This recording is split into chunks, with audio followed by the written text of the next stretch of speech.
All right, we want to wrap up our show this week with a special guest, Mike Vash. He'll be coming on with us from time to time this year, hopefully bringing some of the wrestlers into the actual show.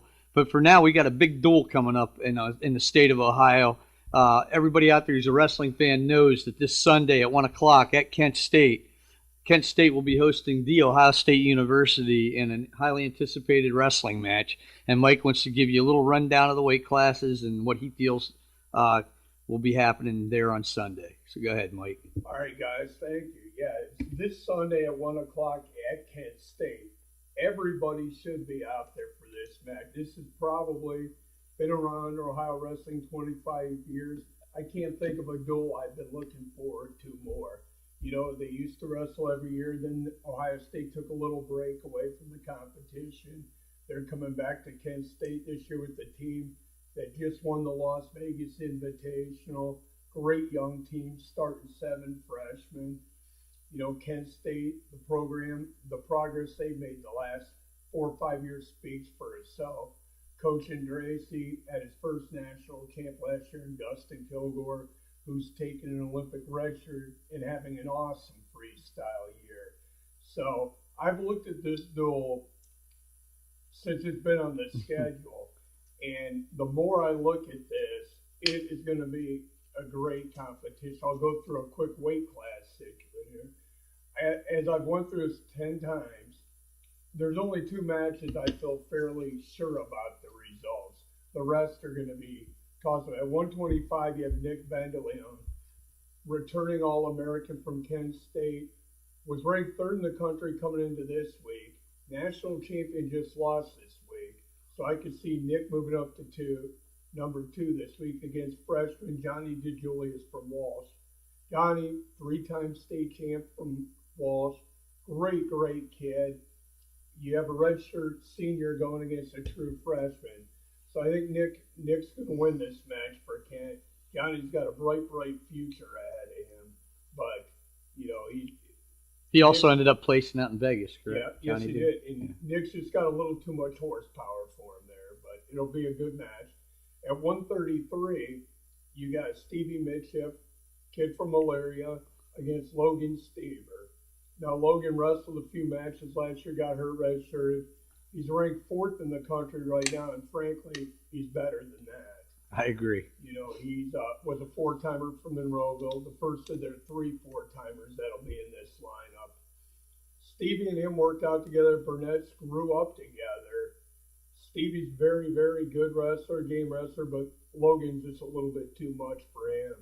So at this point, assuming they start at 125, it's going to be 1 match to 1, probably with both sides getting bonus. Bonus is going to be the key to this match because it very well could end up 5-5. To the duel? To the duel, yeah, absolutely. Yeah. At 141, this is going to be an awesome match. Now, Tyler Small was Kent's 33 last year. He's a true sophomore from PA. He's wrestling Hunter Stever, who's the 2nd of the 4-timers from Monroeville in the Ohio State lineup. Going into last week, I really thought I was going to pick Tyler Small in the match, even though Hunter did. Tyler's improved a ton, beat a bunch of ranked kids. Well, then Hunter turns around and beats the defending national champ, ranked 1, beats him. Then he beat Tyler in his 6-3 match. So I'm waiting until the end to announce my pick on this, but it's going to be an awesome match. 2 top 10 kids. One's a sophomore, one's a freshman. Bright future ahead of both of them. Going to be a great match. Again, you got to get here to see these matches. Yep. If you have any time at all, make it for 1 o'clock Yep. Sunday. Now at 149, here's another one. You've got Ian Miller from Oak Harbor against Cam Tassari from Monroeville. Every match in this has got some different angles to it and stuff. Ian Miller has just come out. Both these guys have done unbelievable, beating ranked kids and stuff. Ian Miller wrestled David Habit last week from Edinburgh, who just was runner-up at Vegas, and Ian destroyed him. He actually caught a pin and got a fall on him. Yep. Cam wrestled a real great Vegas tournament in place too. Ian was unable to wrestle in Vegas. This match, again, is going to be one of those toss-up matches. And I'm going to tell you, style-wise, both these kids wide open. This might be my most anticipated It's definitely match of the mine. I night. think as far as the whole duel goes, this is the match I want to see. Yeah. You know, I want to see them all, but this is the number one match. I could see either kid winning the match, but I can guarantee you there's going to be exciting action regardless of who wins that one. Now at 157, here's another one where I've shifted. You got Mally Schuster, who's a junior, another PA kid on Ohio State, against Josh Demas from Ohio. Anybody who has seen Josh Demas wrestle through Ohio high school wrestling, probably the fastest shot I've seen. Athletically, second to none. I saw the brackets as Vegas went on, and I'm like, I was probably leaning towards Josh to win this match. Then he wrestles Mally at Vegas, and Mally beats him 6-2. With the match, I didn't get to see the match, but people I talked to said there were a ton of crazy scrambles. So on the surface, Mally's got more experience, just beat Josh. Probably leaning towards Mally, but Josh Demas beating him wouldn't shock me at all. I mean, these are both real funky kids. Going to be another awesome match. At 165, you have Ross Tice from Ohio State against Derek Garcia from Ohio State. Again, the first 6 kids for Ohio State are all freshmen. I actually said Tyson from Ohio State, but we know you meant Kent. I meant Kent, yeah. Ross was a kid who was a runner-up in Ohio from Brookfield, Ohio. Has worked his butt off, made round to 12 last year. Very good kid, academic All-American, what you want in a college wrestler. Derek Garcia was one of the most highly recruited kids in the country. The year before last, had a knee injury, sat out last year. He's back. Is he from Washington? He's from the state of Washington. Right. He's back. Mixed results like you have with the freshman. Probably leaning towards Ross in this match, but Derek's an extremely talented kid. Could go either way with this.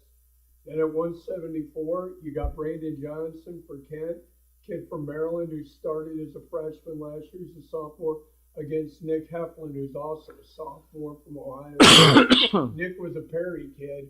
My years at CBC, we faced Nick every year. Tough competitor. Ranked 4th in the country right now. Brandon Johnson's not ranked yet, but very, very underrated kid. I probably would favor Heflin in this match, but I think it's going to be a lot closer match than people think. Brandon's very good on the mat and got potential to be a real good match. Then at 184, you got Cody Mangrum for Ohio State, who was an Oak Harbor kid, multiple state champ, against Casey Newberg, a kid from Kent. Casey came to Kent very unheralded. Wasn't a state placer. He's a good example of what the Kent program's all about with some of these less regarded kids that come in. Coach Gracie, Coach Hill, Coach Moore. That staff has done an unbelievable job with Casey Newberg. Through the years, he's beaten quite a few ranked kids, wrestled quite a few kids tough. A lot of people on the outside are going to think Casey Mangrom's a big favorite here. CJ Barrett. Cody's good, but this match is going to be a lot closer than people think. Yeah, Cody Mangrum to me looks really good compared to even last year early on from what I'm seeing. So. 97, you got Keith Witt, another Oak Harbor kid from Kent State, against Camp Leato for Ohio State, was only the second 4-timer ever out of New Jersey, which is a single class wrestling state. So testament to his ability, he's very, very good. But like a lot of freshmen, when you don't have the experience, he shows bursts where he looks unbelievable. Then he's got other bursts where there's still a lot to work in. Keith Witt, good, strong junior kid from Oak Harbor. Keith's very hard to score, and if somebody makes a mistake on Keith, Keith's going to make him pay for it. So again, it's going to be another great match. And in a heavyweight, that's the match where I'll tell you what, my mind's totally changed since the year started. Brandon Barlow, great kid, couple-time NCAA qualifier against Peter Capone from Ohio State. Now, last year, Capone shuffled between 84 and 97 for Ohio State. Game kid with mixed results. when the season started, and Brandon Barlow's ranked right around 10th in the country. I'm like, this is a match where Ohio State's probably going to win and get bonus. But Capone is exceeding You mean Kent State? everybody's. Kent State was Yeah, gonna win. Barlow. But Capone for Ohio State has just exceeded everybody's expectations. This week at Vegas, he beats the number 6 kid in the country, and he lost a real controversial match against Clayton Jack where he got hit with stalling twice on the other. So going in, early in the year, I felt real good. Brandon Barlow is having a good year. Capone's game, that's going to be another one of the toss-up matches. So when I went through it all, and it's hard, I really could see this match being tied 5 matches to 5 matches with bonus points coming into play in the duel. This duel very well could end up a tie very easily with criteria coming down. Like I said, Nick Vendelin's going to win 125. Logan Stever's going to win 133. Beyond that, there's coin flips throughout, and if one team catches somebody and there's a pin there, that very well. A matter of fact, I'll say if either team gets a pin other than at 125 or 133, that team wins the duel. It's that simple. I agree, It's going to Mike. be that close. You know, with college wrestling, momentum is something that seems to steamroll so much more than even in high school. The team gets on a roll, especially in such an evenly matched dual meet as this. And like I said, I urge everybody. It's an opportunity. Ohio State's the youngest team in the country, unbelievable talent. Kent State's program and Dracy and them have done such an incredible job with that program. There will not be a bigger, better event to take your youth kids to. There won't be a better event.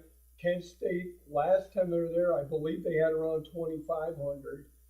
It's going to be more than that this year. The match starts at 1 o'clock. I urge everybody to get there early. It's going to be an unbelievable event. If you don't have plans on Sunday at 1 and you don't come to this match, then you're not a wrestling fan, because this is going to be the marquee event. You follow this up at the end of Ironman week. It's going to be a weekend of wrestling. that's for sure. Unbelievable weekend. And we're not going to let you get by without that 141-pound prediction here. You said you're coming back to that. I said I was coming back to a bunch of them, and I wasn't trying to get with the gun put to my head. And here, I'll announce Boulder. I'm going to take Hunter at 141.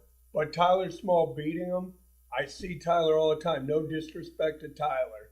But the tiebreaker to me, Hunter just beat the defending national absolutely. champion. Has got some momentum. Both these guys have a real good shot to be an All-American. And I'll go in at 49. I'm going to take Ian to beat Tassari. And like I said, a great match. It's right. Like I said, I said it before. I'll say it, other than 125 and 133, every match could go either way.